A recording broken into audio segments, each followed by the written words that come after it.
DD India's Dasha Chernyshova joins us live now from Moscow. And Dasha, some strong words from the Kremlin. What are the implications here?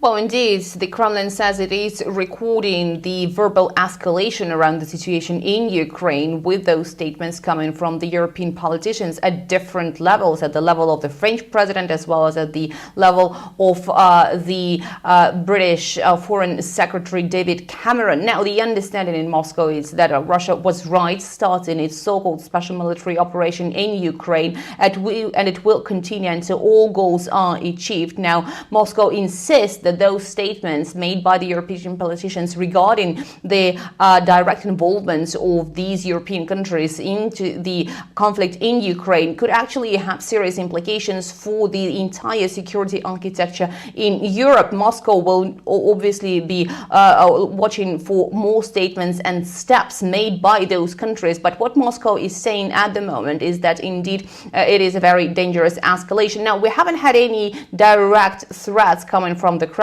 except for the very fact that Moscow will continue the operation. But we also have heard from the Russian Ministry of Defense saying that Moscow is on the upper footing when it comes to the situation in Ukraine at the moment, saying that since the beginning of the year, Moscow has already taken several hundred square kilometers of the territories in Ukraine, which Moscow says it is liberating from the Ukrainian regime, as Moscow describes it. So the situation is very tense. We understand at this moment that Moscow is exhibiting the NATO weapons that have been sent to Ukraine in downtown Moscow as a powerful symbol of Moscow's military might. And Moscow says it will only continue to do so. The only way, Moscow says, to achieve the goals of what it calls its operation in Ukraine is the military one at the moment. And that's why all the weapons that the Western countries are sending to Ukraine will only be burning, as Moscow says, on the battlefield. So certainly at this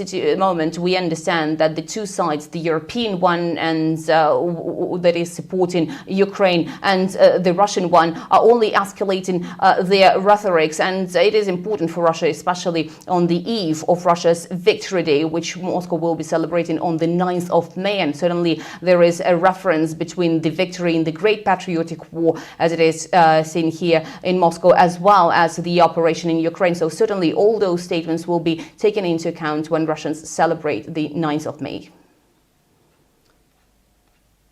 Dasha, thank you.